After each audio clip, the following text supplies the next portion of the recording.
না, আমার মনে হয় যে আপনি যদি ফলো করে থাকেন, অনেক দলই কিন্তু এখন খুব একটা রাখছে না। কারণ আমি কয়েকটা দেশের কথা জানি, তো যাদের ছেলেদের আর মেয়েদের সমান, একদম ফ্ল্যাট, মানে কোনো তাদের কোনো ডিফারেন্স নেই। আমাদের কিন্তু শুরু হয়েছিল মেয়েদের, আপনারা জানেন শুরুতে তেমন কিছু ছিল না, বাট এখন কিন্তু তাদের ম্যাচ ফিস বেড়েছে, স্যালারি বেড়েছে, গত বছর থেকে কিন্তু এবার আরও বাড়িয়েছি আমরা। সামনে আমাদের আরও প্রোগ্রাম আছে। এটা যদি হয় তাহলে সবচেয়ে বড় সুবিধা আমাদের জন্য, ওমেন্স ক্রিকেটের জন্য, যে মেয়েরা ক্রিকেট খেলতে ইন্টারেস্টেড হবে, ইন্সপায়ার্ড হবে, যেটা আসলে খুব বেশি দরকার। আপনি জানেন যে কালচারালি আমাদের একটা ব্যারিয়ার আছে মেয়েদের স্পোর্টসে আসা নিয়ে। যখন কোনো মেয়ে তখনই স্পোর্টস আসবে যখন দেখবে যে এখান থেকে তিনি কিছু পাচ্ছেন। তো আমরা তো একটা এনভায়রনমেন্ট ক্রিয়েট করছি, করার চেষ্টা করছি, সেটা কিছুটা এগিয়েছি। আমার মনে হয় এখানে আমরা অনেক কাজ করা আছে। তার সাথে যদি আমরা এই জিনিসটা দিতে পারি যে ছেলেদের ক্রিকেটে কেন এত ক্রিকেটার আছে, এটা কিন্তু বাস্তবতা যে যখন একটা ছেলে চিন্তা করে যে এখানে ক্যারিয়ার করতে পারে ক্রিকেট, এই জন্য কিন্তু দেখবেন ছেলেদের অনেক অনেক ছেলে ক্রিকেট খেলতে চায়। আমরা যখন খেলেছি তখন তো আসলে ওরকম ব্যাপার ছিল না, তখন যত ছেলে আসতো খেলতে, এখন কিন্তু তার তো অনেক বেশি আসে, কিন্তু এখন ক্রিকেট খেলে ক্যারিয়ার করতে করা যায়। যখন আমরা মেয়েদের কাছ থেকে সামনে এই জিনিসটা প্রেজেন্ট করতে পারবো যে এখানে ক্রিকেট খেলে কেউ তার ক্যারিয়ারটা করতে পারবে, এখানে সুন্দর ক্যারিয়ার আছে, তখন নিশ্চয়ই আরও অনেক মেয়ে ইন্টারেস্ট হবে খেলতে। আমাদের আসলে নারী ক্রিকেট এটা আসলে বেশি দরকার এই মুহূর্তে, যে অনেক মেয়ের পার্টিসিপেশন, অনেক মহিলা ক্রিকেটার মানে নিয়ে আসা ক্রিকেটের। দেশের মাটিতে বিশ্বকাপ হলে একটু ভালো কিছু হতে পারতাম ডেফিনেটলি। আপনি পরিচিত কন্ডিশন, যদিও শারজার কন্ডিশন অনেকটাই সিমিলার। আমরা খবর পেয়েছি যে অতটা গরমও থাকবে না, সন্ধ্যার দিকে খুব প্লেজেন্ট ওয়েদার থাকে এই মুহূর্তে অক্টোবর মাসে। সো ওয়েদার মনে হয় না খুব একটা ইফেক্ট করবে। আর শারজাতে প্রচুর বাঙালি থাকে, আমাদের সাপোর্ট তো আমরা বেশ ভালোই পাবো।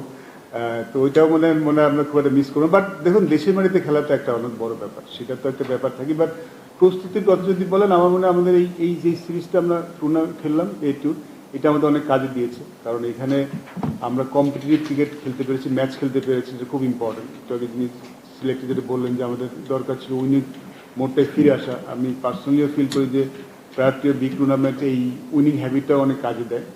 আর এখানে থাকলে যে প্র্যাকটিসটা করতে পারতাম, দেখুন এখানে বৃষ্টি হচ্ছে, হয়তো ম্যাচ খেলার জন্য অত ভালো প্রতিপক্ষ পেতাম না। কারণ আমাদের ভালো করার জন্য যতখানি প্রস্তুতি নেওয়া সম্ভব সেটা আমরা নিতে পেরেছি। আর ওয়ার্ল্ড কাপ তো ডিফারেন্ট বল গেম, ওইখানে তো আসলে আমাদের সর্বোচ্চ পরীক্ষাটা হবে, সেটা যেমন ভালো দিতে পারি। আমার মনে হয় প্রস্তুতি আমরা খারাপ দিন, প্রস্তুতি ভালো হয়েছে। এটা পেছনে একটু 2-3 মাস আগে যদি ফলো করেন, অস্ট্রেলিয়ার সাথে আমরা খেলেছি, এখানটায় আমরা একটা ম্যাচ জিতিনি। দেন ইন্ডিয়ার সাথে আমরা সিরিজ খেলেছি সিলেটে, আমরা একটা ম্যাচ জিতিনি। এশিয়া কাপে আমরা দুইটা ইম্পর্টেন্ট ম্যাচ খেলেছি, লাইক শ্রীলঙ্কা আর ইন্ডিয়ার সাথে খেলেছি। তো আমরা একটা উইনিং ফ্লো চাচ্ছিলাম, একটা জিনিস, এই জন্য আমরা আমাদের ন্যাশনাল টিমটাকেই মোটামুটি একটু ঘুরিয়ে ফিরিয়ে পাঠিয়েছি। প্লাস আমার কাছে মনে হয়েছে যে এখানে প্র্যাকটিস ক্যাম্প করার থেকে আননোন অপোনেন্টের সাথে খেলাটা ওদের জন্য আর একটু বেটার হবে, এবং উইনিং টোনটায় ফিরে আসাটা খুব জরুরি আমাদের জন্য, অপোনেন্ট যেই হোক। এইটা আমাদের পার্সপেক্টিভ ছিল। রুমানাকে আমরা এশিয়া কাপে নিয়েছিলাম মিডল অর্ডার ব্যাটসম্যান হিসেবে বেসিক্যালি, কিন্তু সে ভালো পারফর্ম করতে পারেনি। প্লাস এই মুহূর্তে আমার কাছে মনে হচ্ছে যে ধরনের ব্যাটিংটা সে করে টি-20 সাথে আপাতত যাচ্ছে না। এই কারণে আমরা একটু চিন্তা ভাবনা একটু ডিফারেন্ট ওয়েতে করেছি। এখানে ওর জায়গায় একটা নতুন প্লেয়ার আসে তাজ নিহার, সে ভালো স্ট্রাইকার। তো আমার কাছে মনে হয় মিডল অর্ডারও একটা ভালো সাপোর্ট দিতে পারবে। এটা অ্যাকচুয়ালি এক্সপেকটেশনের ব্যাপার না, আপনি দেখতে হবে কার সাথে খেলছি। আমরা পাকিস্তানের সাথে খেলেছি, ইন্ডিয়ার সাথে খেলেছি, ইন্ডিয়ার সাথে আমরা টাই করেছি ওয়ানডে সিরিজ।